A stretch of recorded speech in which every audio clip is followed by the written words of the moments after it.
Tsaratsara ariva be, tsaratsara ariva sabotsy fa 8 amby 20 ny volana martsa, akatoko ny 29 mars zay arabaina sahady ny mpitolona rehetrarehetra. Tsy akanavako io a, tsisy tompony mantsy le titre mpitolona io fa zay mahatsiaro ho tratran'ny tsindry azo lena ny amin'ny tsy rariny sy ny tsy fahamarinana dia mpitolona daholo ny anaran'izany. Io mantsy ahina asiana fanamarinana fa misy mieritreritra ho tompon'le terme mpitolona. Zay rehetra mana esprit hoe miady amin'ny tsy rariny sy ny fanararaotana dia mpitolona daholo ny anaran'izay. Ka de miarahaba ny mpitolona rehetrarehetra zay manana an'zany patriotisme zany satria ny 29 mars dia azo lazaina mihitsy hoe fahakalazana ny patriotisme, ny souveraineté malagasy indrindrandrindra. Ary aloha avahana mihitsy le souveraineté sy l'indépendance, fa l'indépendance moa fantatsika fa sarotsarono fa lay souveraineté mihitsy raha antsika no tena zava-dehibe. Miarahaba ny Nosy Tanina, tonga soamantsara eto amin'ity rendez-vous hebdomadaire antsika ity indray, dia omeko anao angamba ny fitenenana hanokafana an'izao lanona izao. Faly miarahaba anao moa paster, ary faly miarahaba tsika mpijery rehetrarehetra, miarahaba ny vahoaka malagasy am'izao akatoka ny 29 mars izao. Tena hoe tsy kisendrasendra moa tonga sabotsy androany paster fa 28 mars zany de hoe la veille ny ady ny malagasy zay mahery fo rehetrarehetra. De mino aho fa mbola maro ny malagasy tena manana fo ho an'ny firenena, ho an'ny tanindrazana ao Madagasikara na aty ivelany zany. Izy moa natsidika anao kely teo satria misy olona indrindrandrindra moa ny tanora am'izao izay tena mametraka hoe ireo ny tena mpitolona. Aoka azava ny resaka, aoka afantatra ny tantara ny tanora de hoe inona ny atao hoe tolona. Raha ny tolona voalohany moa nasongadina hatramin'izay de resaka hoe souveraineté Madagasikara, souveraineté malagasy. Na de miresaka souveraineté zany tsika aza adino fa ilona tsika be de be ny foko ao amintsika. Inona moa ny nandraindrain'le ray aman-drenitsika rehetrarehetra tanaloha na ny tonga ny soatoavina antsika hoe fihavanana mba ho hiseny firaisan-kina amin'ny samy malagasy. Zay moa ny tena ijoroantsika mandrakariva paster hoe ahoana ny ametrahana zany firaisan-kinan'ny malagasy zay. Nefa am'izao raha mijery zavatra misy ao amin'ny firenena tsika, ohatra ny misy karazan'olona manomboka manao tsinitsinina zany firaisan-kina zany manao tsinitsinina izany souveraineté-ny Madagasikara sy ny souveraineté-ny malagasy zay de ohatrany hoe lasa tsy zarizary zany hevitra zany. Ka io moa mbola mahatonga antsika mijoro androany hoe andao hijoro, andao hiteny, na dia naingina kely ary antsika teo somary naingina tsy niteniteny satria fantatsika moa fa rehefa miteny loatra koa indraindray de ataon'olona hoe mpanakiana, alahelo-kanina, tia tena, de aleo ny safidinangina isika. Safidinangina isika na zany na tsy zany tsy hoe manadino ny fahoriana misy ao a Madagasikara, tsy hoe manadino izany ady zay mahafatifaty ny herim-potsika zany fa aleo misy reculer pour mieux sauter moa izy fiteny vahiny, ialana tsiny miteny an'izay. Fa androany raha iresaka tsika point roa na telo satria tsy niteny isika fa nanitsika le tsy niteny tamin'ny resaka nomination zay efa fantatra mialomo. Sasany moa miteny hoe olom-baovao inona efa fantatra mialoha herinandro mialoha iza no ho prime ministre efa tao foana moa zay fa mbola nisy parametra be dia be tsy feno de aloha ny safidy nangina. Efa fantatra koa moa efa nresantsika teto foana hoe iverina ny ankamaroan'ireo olona reo satria sarotra ihany ny hitsipaka izay piray finanana, piray tsy kombakomba de aleo moa averina ihany ny fiarahana satria raha mitsipaka ny piray tsy kombakomba indraindray lasa mamoaka dossier be dia be. Miteny koa antsika androany satria misafotofoto be ny raharaham-pirenena, tena misafotofoto be izy amin'izao. Nefa vao iny moa vao tsy herinandro akory nandeha iny nomination iny efa tonga sahady le ina moa le kilalao-njaza le ohatrany hoe fanambakana an'le malagasy zay zany nanisany zay mahasorena mahatezitra satria efa fananina ho tsy niteny tamin'ny resaka nomination efa fantatra mialoha de tsy niteny nefa misy olona tea hanambaka an'le malagasy ihany satria vao renome hony de hoe niverina sahady vola be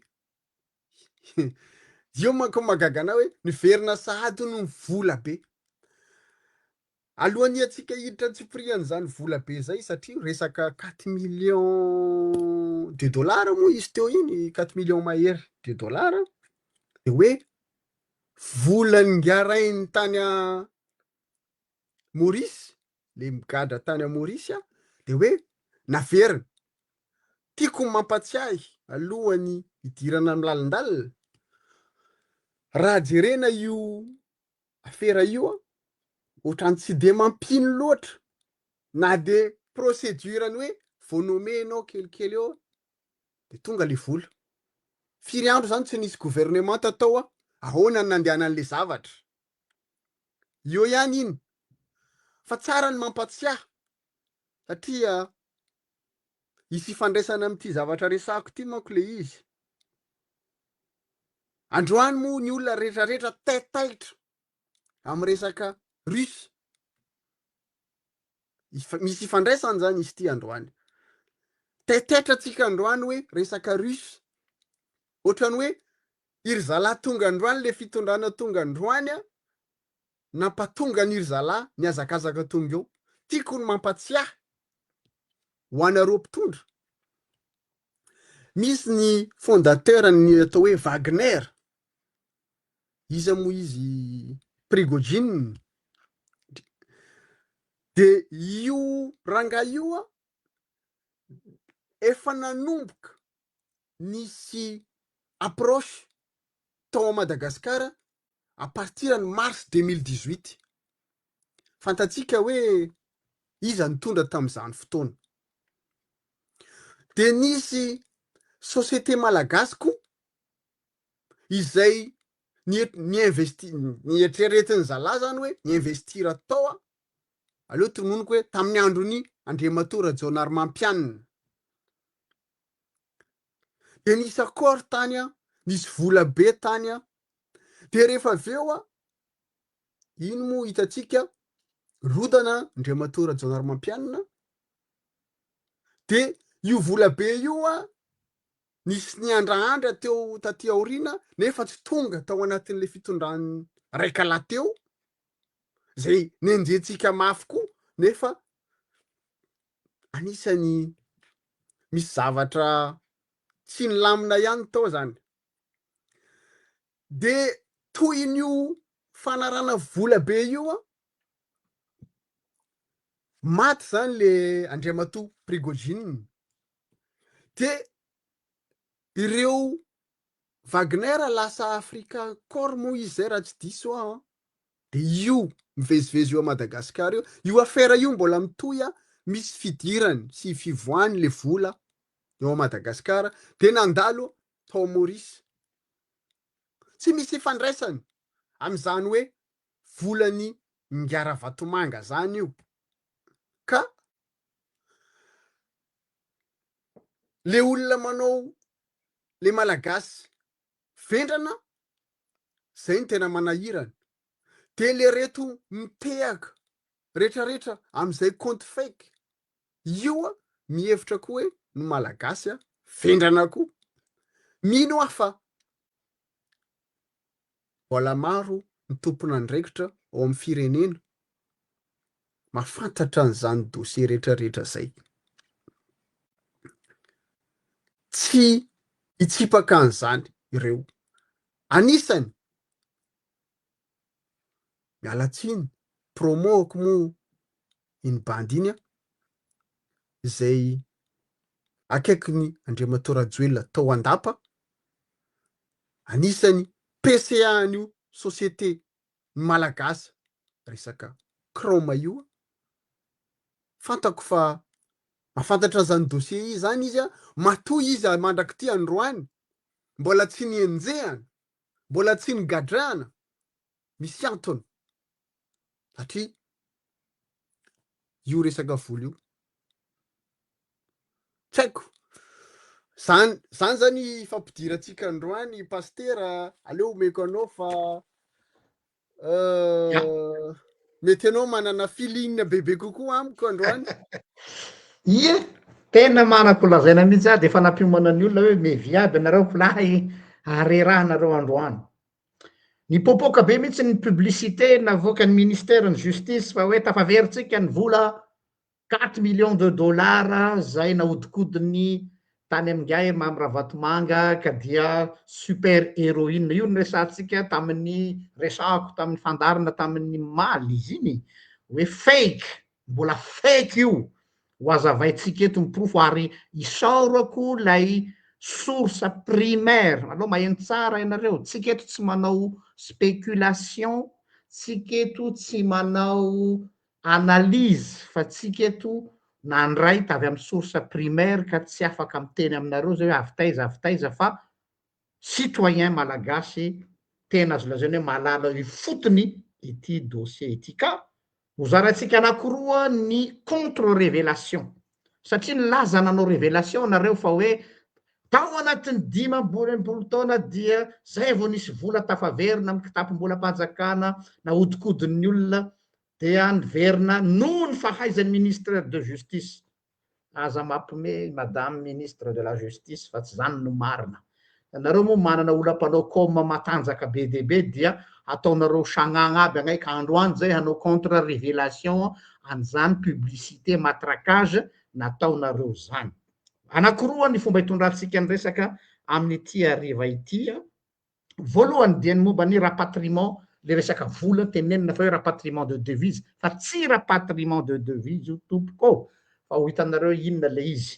Ary faharoa dia nataoko indray hoe affaire Ravatomanga sy Daya ny resaka eto misy ifandraisan'le izy. Raisitsika aloha le rapatriement lazaina fa hoe rapatriement de devise dradradradraina ka nanaovana publicité teto amin'ny Facebook. Déjà aloha atsika avoaka malagasy rehefa affaire judiciaire ngeza be ohatr'ireny no atao publicité amin'ny Facebook dia ao raha. Mila mailo anareo fa tsy ny gros ny tena affaire mahaotran'ireny de ho avoakan'olo amin'ny Facebook fa matoa izy avoaka Facebook de hitadiavana popularité, populisme. Zay lazaiko teo hoe tsy populisme ny fomba hitondrana ny firenena fa ny vérité. Ka rehefa manao populisme ny olona de tsy maintsy vaky ihany ny bulle rehefa ela ny ela. Ka halina tontolo aho dia nifandinika tamin'ny olona tena tompon'ilay dossier ka fantatro eto aro avoaka ao aminareo eto ny historique an'io resaka momba ny hoe soi-disant rapatriement de devise. Mbola averiko tsy rapatriement de devise zay nalain'ny Ravatomanga zany io fa zavatra hafa fa natao hoe rapatriement de devise ny Ravatomanga, nalain'ny Ravatomanga am'izay mbola mahazo le cote de popularité eo aminareo vahoaka izy hoe tena ministra miasa tokoa fa vandy de ho avoakantsika eto ny marina. Anao historique kelytsika zay lazainy Mostanina sahady teo le karazana entrée ny fanarahana amin'ny rahalahy mola izy. aloha mila mamerina tantara kely tsika. Ny tantara zany dia toy izao. Tamin'ny andro ny HVM, eto zany aloha de efa holazaiko mialako tsiny, tsy manana problème amin'ny HVM aho, tsy manana problème amin'izanizy aho, fa ny marina de marina foana. De eto no ahitanareo hoe rehefa misy olona tojo an'le izy ka tsy manana affaire personnel amreo loatra de tsy maintsy lazaina hoe ny marina. Io moa tsy lazainareo anareo de tsy mamely an'ry foana, fa eto ny marina de marina zay dossier tena izy no izy. Amerina kely tantara araky ny source primaire nazahoako an'izy ity de izao. Ny HVM, tamin'ny andro ny HVM de nisy contrat ny fanarahan'ny fitondrana HVM sy ny Russe hoe hitrandraka eo amin'ny 1 million de tonnes par mois ve zay sa par an, zay tsy tadidiko tsara, tsy hoe tsy tadidiko fa resaka izay natao tokony natao izy iny zay niarahana tamin'ny Russe miaraka amin'ny tao amin'ny société Cromita. Averiko tamin'ny andro ny HVM de nisy contrat zay niarahana tamin'ny Russe hoe hitrandraka 1 million de tonnes par mois izy zay na par an, tsy précis tsara fa andro alina moa zay no nandray an'le izy ka zay vao soratro de maika be manoratro. De nisy problème nefa ny fitrandrahana an'izy io tao miaraka amin'ny société Cromita, zany hoe kely le produit azo fa tsy araka ny nantenain'ny Russe. Maheno tsara daholo a, kely ny produit azo fa tsy araka nantenain'ny Russe. Dia mila niverenana indray zany hoe ahoana ny élargissevana an'ilay activité, dia aveo nisy an'le problème politika tamin'ny Ngia Rajao iny de tonga ny régime ny Andry Rajoelina. Dia ny zavatra fantatra aloha zany de zao hoe tsy hita, mifona aho fa de araky ny ressource nomena, tsy hita le vola zay ny fanarahana, andaosika aloha vetivety, tonga ny régime ny Andry Nirina Rajoelina de ny presse ny Russe hoe ahoana ny amerenana an'ilay vola. Dia rehefa tsy mety nareo, rehefa tsy nety zany satria zareo lasan'ny fitondran'ny Andry Rajoelina no tratran'ilay pression, fa tsy hita mantsy ny nalehan'ny vola 52 millions de dollars tam'le contrat. Tsy fantatra hoe iza ny namely azy à l'époque de HVM. 52 millions sa 50 millions de dollars izy zay. Dia nanao pression ny Russe tonga ny fitondran'ny Andry Rajoelina de hoe ny ahafahana manao an'io ary de aleo ary anao ny fitrandrahana volamena izay anaovana nanao fanarahana tamin'ny fitondran'ny Andry Rajoelina indray hoe tsy maintsy amerenana an'izy io ka anitarana anitarana an'ilay exploitation satria tsy nahafa-po lay exploitation voalohany tamin'ny andro ny HVM. Dia rehefa tsy nety le izy de niova hevitra zareo hoe avy aleo ary zay hitrandraka volamena, de io le nitenenitsika teo hoe 52 millions de dollars tamin'ny contrat tsy hita io vola io à l'époque ny HVM. Tsy fantatra zany, za tsy miteny hoe ny HVM fa à l'époque ny HVM nisy ninana le vola, tsy fantatra iza. Dia nangataka ny fitondran'ny Andry Rajoelina ho fanemorana hoe mbola tsy vita ny anomerina an'io fa nangataka fotoana anemorana an'le izy mba ahafahana mirembourser ny volan'ny Russe. Tsindrina tsara volan'ny Russe io. Dia rehefa nandeha ny fotoana dia nitady hevitra zany zareo de nahita société anankiray, société grec atao hoe Madame Minerals izy zay ivonina hitrandraka indray an'ilay société Cromita. Madame Minerals, société grec hitrandraka indray izy ka hoe zareo zany no hanao zay amerenana an'le vola. De nangataka ity société Madame Minerals ity, le société grecque, hoe tsy zaka le 50 millions de dollars zay tsy maintsy averina fa mba 35 millions de dollars no averina. 35 millions de dollars.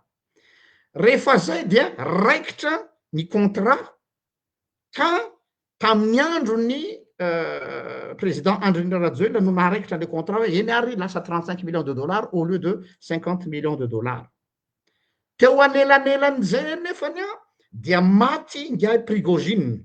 tadidinareo ny affaire Prigozhin, ilay hoe izy namono azy de maty Prigozhin. Io Prigozhin io no anisan'ny fitaovana matanjaka ampiasain'ny Putin ny amin'ny fitrandrahana ny arena kibony tany ny afrikanina, ary anisan'izany tsika. De nisy koa le guerre d'Ukraine, de nisy moment de flottement zany teo nafaty an'ny Prigozhin, zay nitarika ny Wagner, ary le guerre d'Ukraine de ohatrany hoe nistagna teo io affaire io. Dia ny sanction internationale koa de milaza hoe tsy azony européen ny mifampiraraha amin'ny Russie, de tsy afaka ny verser an'io vola io ny grec any Russie, de nitady izy fomba anankiray hiversena an'io vola io satria tsy afaka alefa direct le izy. Dia zay problema zay zany teo, zany hoe tsy azo zany volan'ny Russie io, aloha zava tsara fa tsy volan'ny Ravatomanga, volan'ny Russie. De rehefa nisy ny moment de flottement, nefa le contrat tam'le société grecque efa nandeha ihany ny hamerenana ny volan'ny Rosianina, volan'ny Rosianina tsy lina tsara, zay ny fanarana tamin'ny andro ny HVM, dia tsy afaka mandrotsaka direct any Russie ry zareo. De le société grecque io zany noho ny sazy zay nitranga tamin'ny européen, ny saziny européen amin'ny Russie tsy ahafahana nanao azy, de nitady izy société anankiray écran mba ahafahana mandrotsaka an'io vola io. Dia nisy société écran anankiray tany Maurice, io no lazainy madame Fanirso hoe Ravatomanga, c'est faux. Misy société écran anankiray tao Maurice, ary io société écran anankiray ao Maurice io même immeuble amin'ny cabinet misy ny société ny Ravatomanga.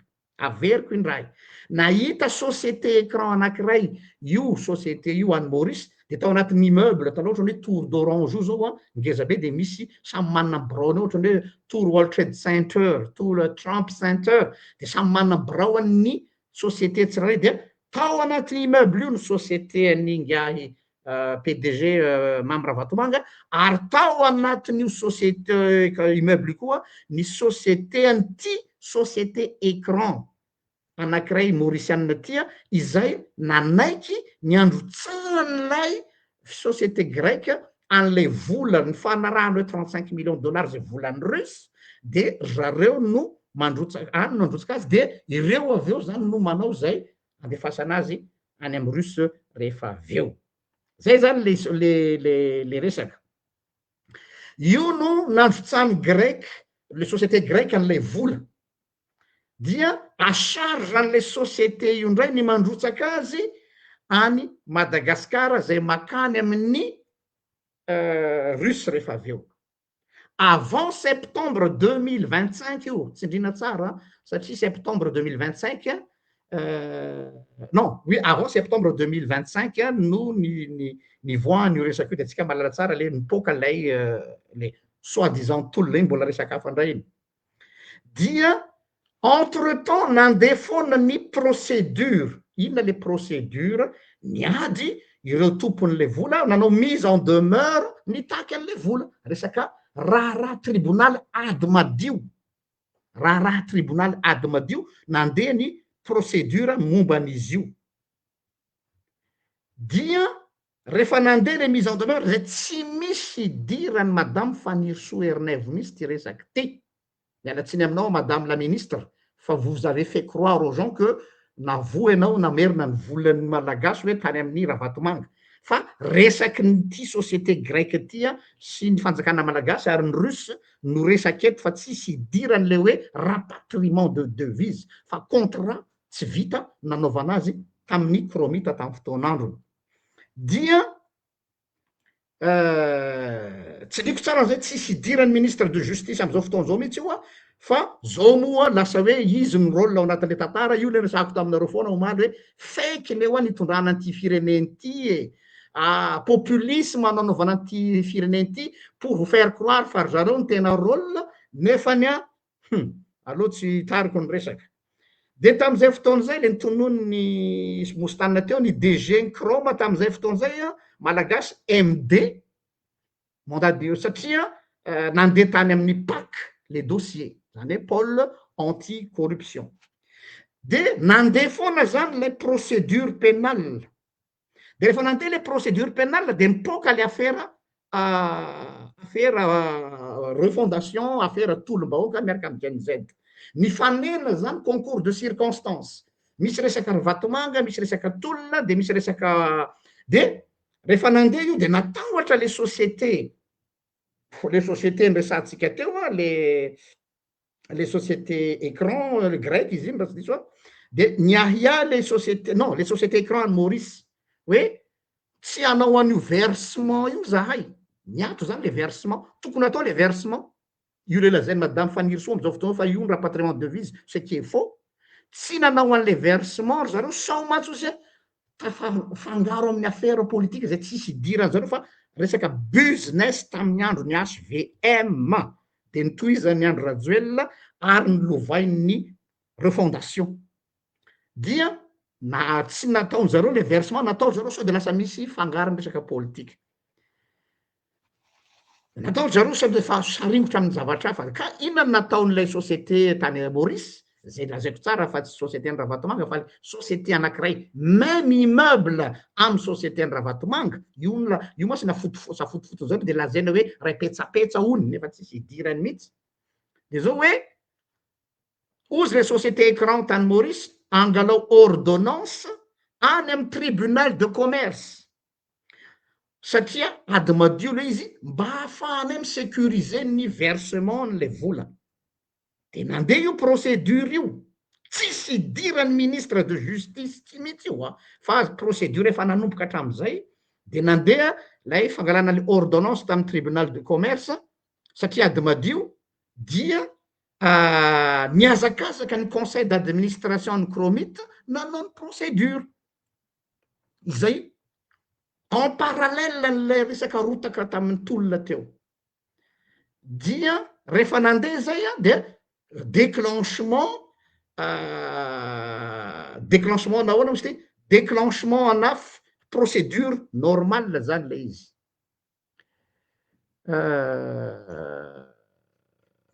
de ty am'izay le coïncidence zay nylalaovany sasany io le lazaiko tamimaly hoe madame Fanny Rsou mahay misurfe ao anatin'le tantara de am'izay izy no misalotra ny voninahitra zay le izy de lazaina fa hoe enimpolo taona tsy nisy volany verina mihitsy ny rapatriement de devise zany ny atao hoe fake de haut niveau raha tsy fantatrareo vaoaka malagasy fake haut niveau avolenta kanefa moa mbola averiko foana hoe ny zavatra oatra nytony rehefa ny fake bulle tsy maintsy mipoaka rehefa avy eo de nytoy ny tantara dia tamin'ny fotoana nanaovana ny nomination ny gouvernement eo indrindritsika zao no nivoaka le débloquer le vola tsy hoe débloquer fa après le ordonnance dia nanomboka nandrotsaka au même moment nomination ny gouvernement le société écran tany Maurice ka ino no ny reharehan'ny ministre de justice hoe tanareo fa vao tonga de tafaveriko daholo ny vola avy any amin'ny rapatriement de devise satria le izy zany le atao hoe tena mifanojo tsara dia gasy ve moa alala zany fa ny mpanao coma zareo matanjaka publicité be de be ry zareo no leader d'opinion hatrany amin'ny fomba fahaizana manabado ny vahoaka dia ohatrany hoe izy no tena rôle le tao amin'ny tanàna zay le izy dia nirotsaka tamin'io le vola ka ao anatin'ny fifanarahana tsara ho fantatsika voaka malagasy de hoe impito mandoha io vola io impito mandoha ny andaovana n'io vola io satria mavesatra le izy araka n'le lazaintsika teo 7 tranche zany de io vola io tsara mariana ary eto ny zavatra mampatahotra anay eto amin'ny fanorenana miabo carte sur table tsy atsika malagasy io eo tsika zao no lazaina fa rapatriement de devise vola nangalarany retsy de hoe averina fa volan'olona io volan'ny Rusy fa tsy volatsika malagasy de hoy ty source zay nanome anyty zavatra ty dossier ty de hoe raha fantatry ny Rosianina fa débloqué ny volany zareo ka mirotsaka aty amitsika de tsy te halala anareo Poutine fa dia ataovy zay mety fa zay tratra farany eo no mifafany kioany zay le izy raha fantatry ny Rosianina fa tonga le vola zay tsy volatsika fa volany zareo satria azadiny fa misy ny continuité de l'État tsy hoe kory rehefa hainao no mitondra de ozanao hoe zay tiako io fa zavatra efa nifanarahana tamin'ny régime tany aloha tsy maintsy lovainy régime manaraka tsara fantatsika malagasy zany fa tsy hoe za ndray ny président de za tsy te ala contrat ny teo aloha tsy maintsy babenao na tianao na tsy tianao donc tsy maintsy mihonoré anao ny contrat ny gouvernement malagasy fa tsy hoe contrat an'le mpitondra de tsy te halala ny Rusy fa hoe volanay iny dia eo zany tsika zao donc tsisy diran'le publicité zay avoaka am'izao fotoana zao tena hoe enimpolo taona tsy mbola nisaotra nyty tafaverina ny vola patati patata sy ny sisa ary mbola misy dossier faharoa matevitevina mbo resahako rehefa avy eo mbola idiratsika iny resaka hoe vola miverina iny fa ho hitanareo fa mbola arnaque koa ao ambadiky iny pour vous faire croire hoe tena miasa ry zareo eny zareo aloha tena miasa fa mampiasa ketrika zay akana popularité populisme ny marimarina kokoa ao a dia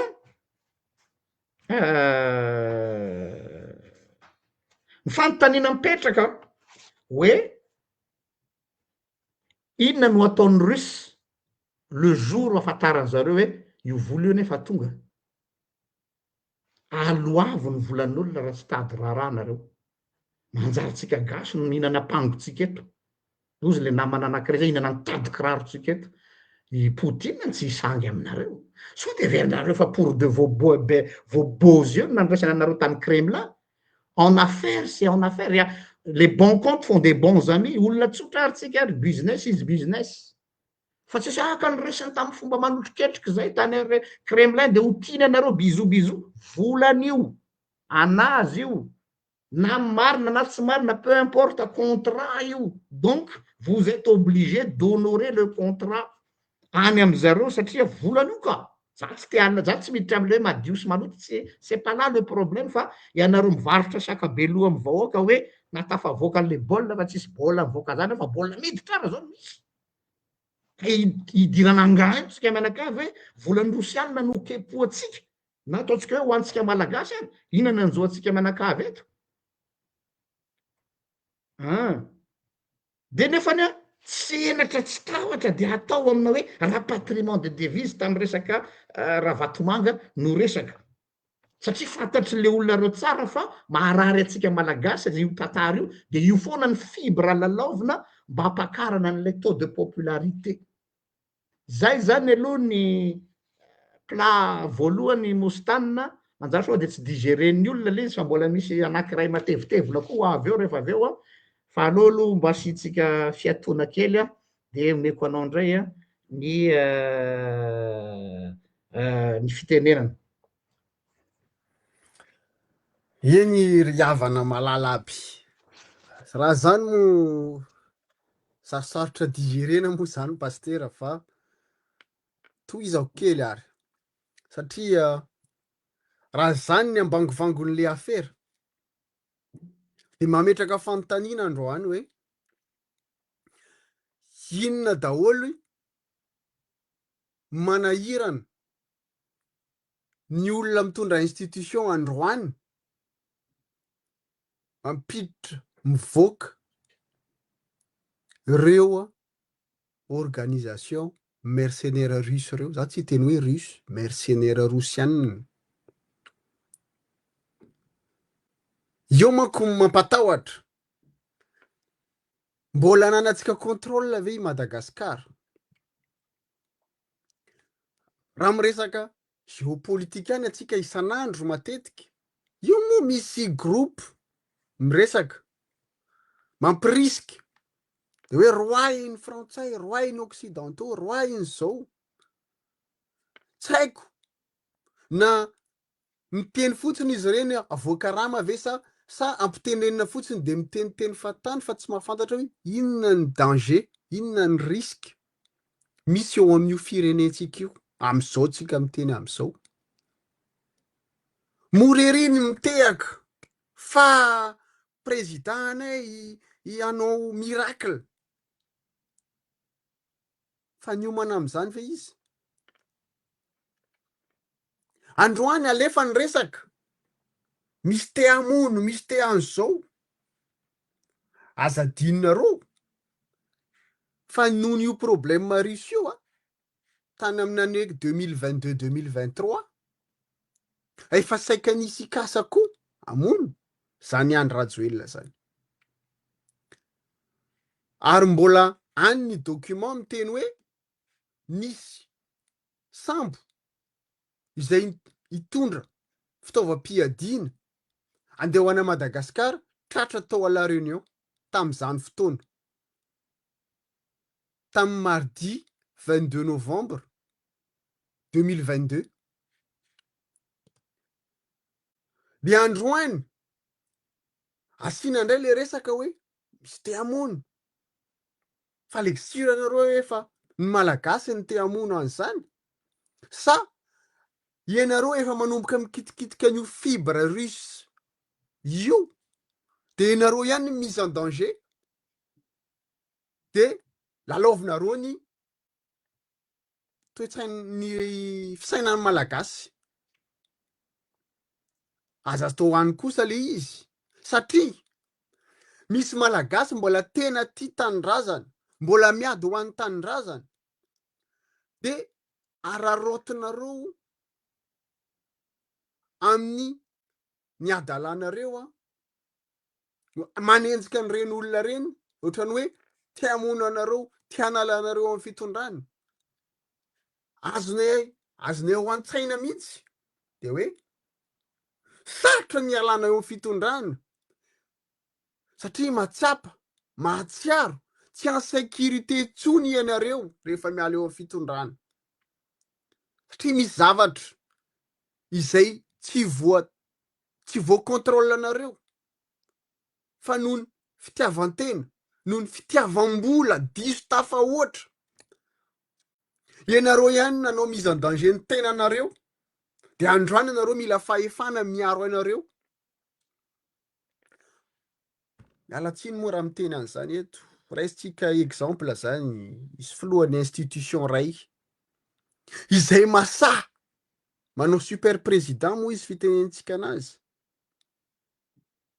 miteny chef d'institution miaro ny civil izay tsy fantatra inona ny andraikitra nao amin'ny firenena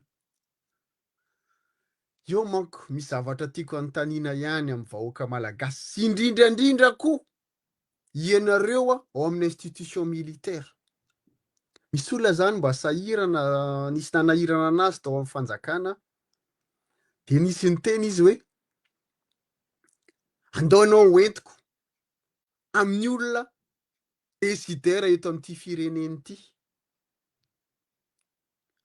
de nieritreritra le olona hoe ho tonga ny avoloha androany resaka amin'ny olona desidera eto amin'ity fireneny ity kanjo tsy zany ny seho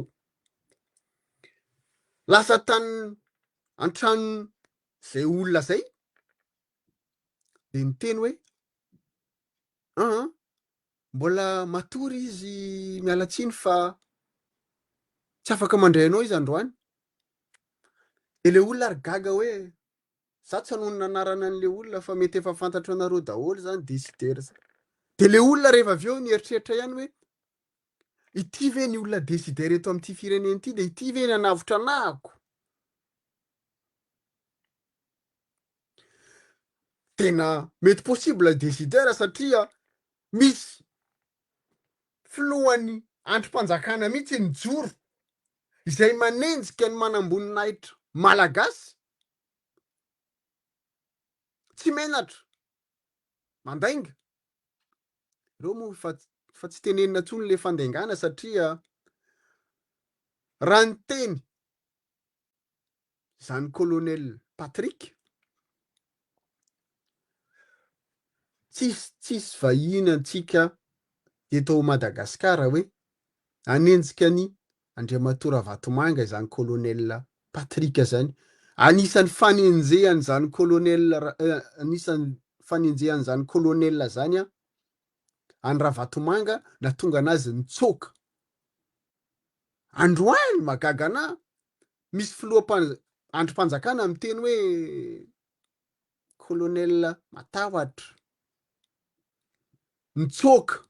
Sasany moa le olona le ry moa miteny hoe le olona mpiaradia aminy hoe colonel Sarombavy.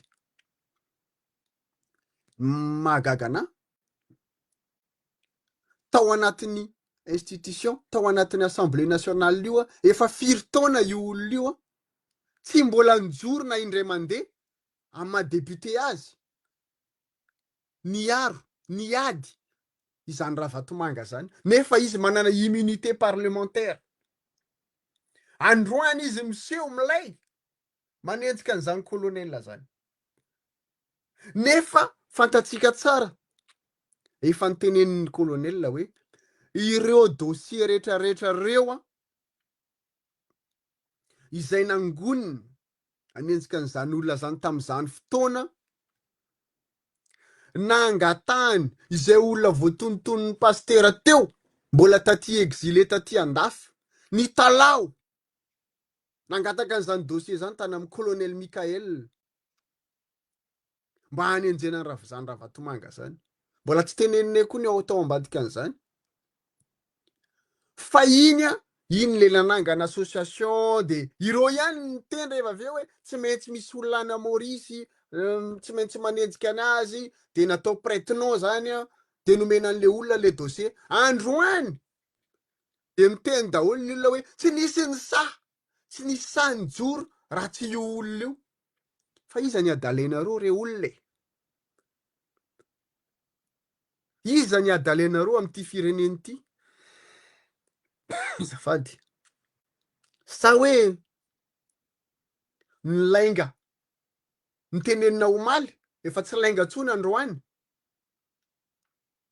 Sa hoe rehefa nareo miteny an'le izy de manana science de la vérité? Tsisy moa tsy miteny zany tenenin'ny colonel zany hoe tsy marina e zao hoe rehefa tsy marina ny teneniny.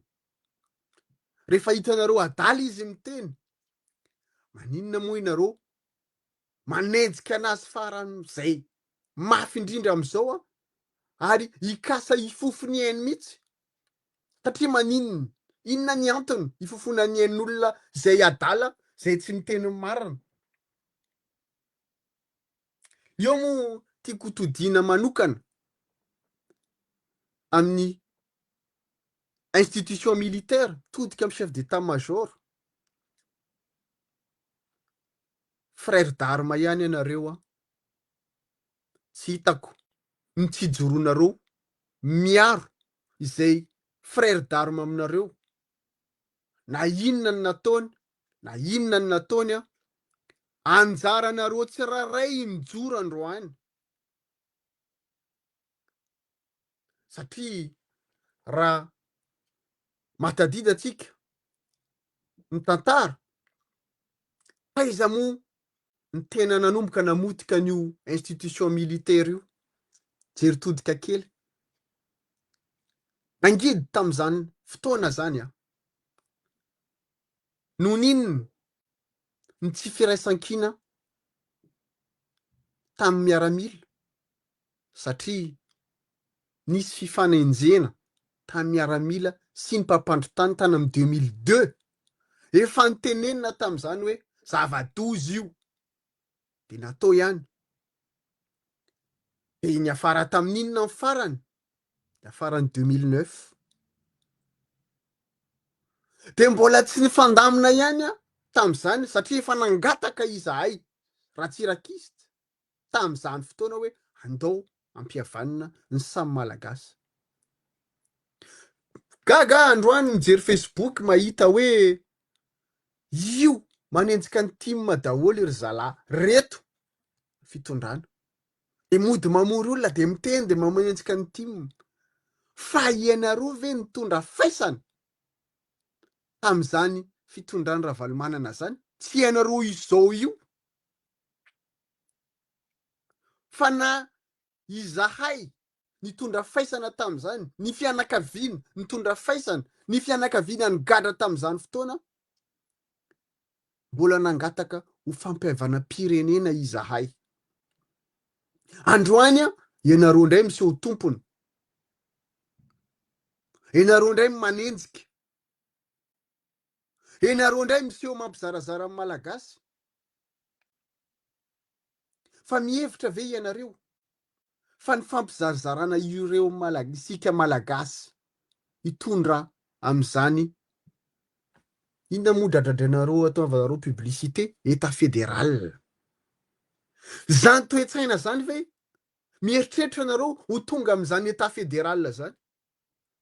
Zany état fédéral zany olona efa tena hoe misy état nation, firaisan-kina ao amin'ny firenena, de zay vao miditra amin'izany étape zany. Fa amin'izao toe-tsaina zao mbola tsy tonga izy, na ny province autonome mara ny supprimena. Na ianareo tao anatin'ny assemblée hatramin'izay firy taona zay, 3 mandat, tsy mbola niady an'izany. Androany ianareo manao publicité an'le izy, ohatrany hoe ianareo ny tena tompon'le fahamarinana. Tena tsetsatseratsiaritra iny satria mampalahelo, manahirana le tandroka ary ny vozona lasa fampizaram-bazana amin'ny malagasy, lasa fiantsiny eo ny mametra panontaniana izay androany 28 mars zay la veille ny 29 mars. Aiza ho aiza isika malagasy, aiza ho aiza ny zana-bahoaka malagasy tsy mbola mijoro na iray hoe aok'izay, aok'izay, marary ny firenena, marary ny malagasy. Efa tsy atsika tsony ve ny Madagasikara? Zay hoe misy tanora hony izay manan-karembe androany ao Madagasikara, tsy fantatra hoe manan-karembe avy taiza, nefa kosa zany mibaiko ny gouvernemanta, zany mibaiko hatramin'ny présidence ao, de izy no mibaiko satria maninona? Misy intérêt-any zalahy ao ambadika zay mpanondrana volamena, mpanondrana pirenena rehetrarehetra. Hatramin'izao mbola misy conteneur be de be ao Tamatavy stocké. Tsy haiko na efa nivoaka izy zay. De manararoatra daholo ny olona, nefa mbola tsy ao anaty tetezamita hozy ianareo. Zao moa tsika manontany tena hoe inona mariny misy atsika? De io moa tao resabe koa ny conclave izay tsisy tsy haiko, tsy mitombona fa hafa mihitsy zany tolona hoe fampihavana pirenena sy ny refondation zany de androany ny fampizarana ny malagasy misy fampiadivana ny samy malagasy indrindrandrindra izay tsy avoakanareo ampahy be maso, mampalahelo. Alatsiny azafady kely pastera, somary lava kely satria nenjehantsika foana zany gendarmerie zany tamin'izany fotoana, nataony fitondrana fitaovana, fanenjena olona, fanenjena ny opposition rehetrarehetra tamin'izany fotoana. Ino moa hitatsika? Ny afara amin'ny fanonganam-panjakana izay iadalany gendarmerie tamin'izany. Ny aiky, ny fadisony izy ireo nandray an-tanana ny ankamaroan'ny gendarmerie tamin'izany, tamin'ity fiandohan'ny fitondrany ity. Ny renové, ny esorina, ny gadrana izay tokony gadraina, ny esorina, ny saziana izay tokony saziana. Fa nefa ny fanjakana misy amin'izao manao fitaovana